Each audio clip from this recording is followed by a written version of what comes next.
Welcome to this tutorial. Today we will learn science. Lesson number 1. Our Earth and our solar system. In this lesson we will see stars, planets, the solar system, other heavenly bodies in the solar system, gravity. When we look up from the open ground, we see the sky. In the clear night sky, we see many stars. From that, some stars are tiny, some are faint, some stars are prominent, some are bright, some are very faint. They are very far away from the earth. So we we look at when we look at them, they look to us very tiny. Now, the sun and the moon are comparatively close to the earth as compared to the stars. Okay, so that we can see their round shape. Now, what is meant by heavenly bodies? Heavenly bodies means the sun, the moon, the stars, and the planets are all known as heavenly bodies. Now, we will do one activity on the basis of this. Observe the sky on 2 clear nights, keeping a gap of about a week between them. Base your observations on the following points. म्हणजे काय करायचं आहे? Suppose जर तुम्ही Monday नाईटला sky observe करणार असाल तर तुम्हाला नेक्स्ट मंडे नाईटला स्काय ऑब्झर्व करायचं आहे आणि त्याच्यासाठी तुम्हाला खालचे पॉईंट्स लक्षात ठेवायचे. कोणते कोणते पॉईंट्स आहेत? The brightness of the heavenly bodies, whether they twinkle, their colour and size, changes in their positions. या पॉईंट्सवरती बेस तुम्हाला तुमचं ऑब्झर्वेशन राईट डाऊन करायचं आहे. Next, on both nights draw a picture of the illuminated portion of the moon and note how it changes from day to day. म्हणजे काय? when you will gonna observe the night sky, you will see the moon if it is not a new moon day. We know that we will see the phases of the moon when we see from full moon day to the new moon day. On that basis of the on your observation, draw the phases of the moon. Now we will see the next point, stars. What is meant by stars? The heavenly bodies that twinkle are called stars. Stars have their own light. The sun is a star. It is closer to us than any other stars. Hence, it appears big and brilliant. In its bright light during the day, we cannot see other stars. म्हणजे काय? Stars म्हणजे काय? ज्या heavenly bodies twinkle करतात, ज्यांना स्वतःचा light असतो, अशा हेवनली बॉडीजना आपण काय म्हणतो? स्टार्स. मग आपल्या सोलार सिस्टीममध्ये एकदम ब्राईट लाईट असलेला स्टार कोणता आहे? सन. आपल्याला माहिती आहे अर्थवरती जेवढी लाईट येते ती कुणापासून मिळते? सनपासून मिळते, बरोबर?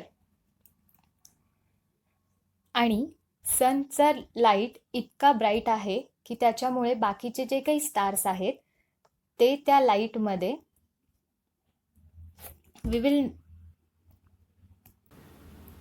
त्या लाईटमध्ये कव्हर होऊन जातात.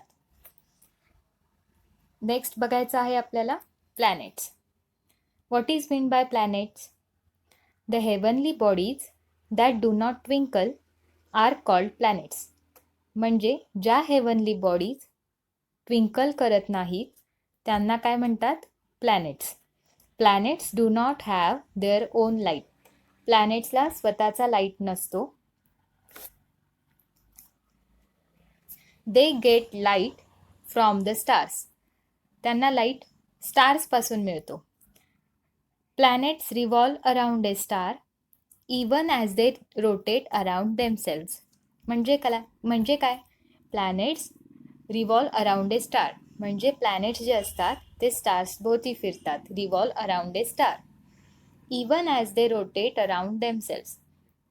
ते स्वतःभोवती पण फिरतात आणि प्लॅनेट्स भोवती पण फिरतात. मग आपल्याला माहिती आहे आपली अर्थ पण काय आहे? प्लॅनेट आहे. आणि असे किती प्लॅनेट आहेत आपल्या सोलार सिस्टीममध्ये? मार्स, वेनस, अर्थ, mercury. Let's start the new point. The solar system. Earth is a planet. Earth is the third planet in the solar system. As we know, planets do not have their own light. आपल्याला माहीत आहे की प्लॅनेट्सला स्वतःचा light नसतो. Then, from where Earth get its light? मग अर्थला light कुठून मिळतो? Yes, Earth get its light from sun. It moves around the sun. Earth सूर्याभोवती फिरते आणि तिच्या त्या मुवमेंटला आपण काय म्हणतो? रिव्हॉल्युशन ऑफ द अर्थ.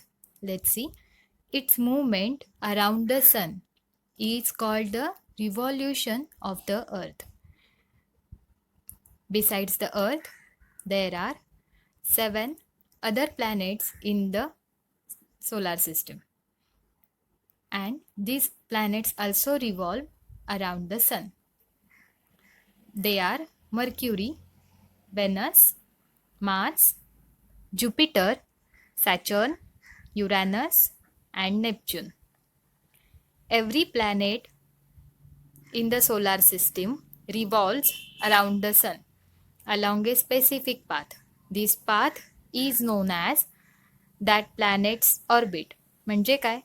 या सोलार सिस्टीममध्ये असलेले सगळे प्लॅनेट सनच्या भोवती फिरतात आणि ते एका स्पेसिफिक पाथमध्ये फिरतात आणि त्या स्पेसिफिक पाथलाच आपण काय म्हणतो?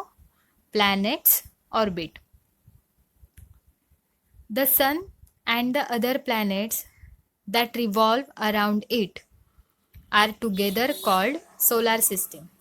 सन आणि total all planets in the solar system हे सगळे मिळून काय तयार होते? Solar system. Let's see the figure of the solar system. In the centre we see the sun. First planet from the sun is Mercury. Second is Venus. Third is Earth. Fourth is Mars. Fifth is Jupiter. Sixth, Saturn. Seventh, Uranus. And eighth, Neptune. Besides the planet, solar system also includes various other heavenly bodies. Let's see other heavenly bodies in the solar system. Satellites. Some heavenly bodies revolve around the planets. काही heavenly bodies ज्या आहेत त्या प्लॅनेट्सच्या भोवती revolve करतात. These are called satellites. Satellites too get light from the sun. सॅटेलाइट्सला पण light सूर्यापासूनच मिळतो. We see the moon at night. It revolves around the earth. आपल्याला माहिती आहे की मून जो आहे तो अर्थला रिव्हॉल्व करतो, अर्थच्या भोवती फिरतो. Hence it is called a satellite of the earth. म्हणून आपण त्याला काय म्हणतो? Natural satellite of the earth. Most of the planets in the solar system have satellites. आपल्या या सोलार सिस्टीममध्ये आपण जे आता प्लॅनेट्स बघितले त्या मोस्ट ऑफ द प्लॅनेट्सला त्यांचे ओन सॅटेलाइट आहेत. The planets revolve around the sun along with their satellites. ज्या वेळेला ते सनच्या भोवती फिरत असतात त्यावेळेला ते त्यांच्या सॅटेलाईट सोबत सनभोवती फिरत असतात. थँक्यू.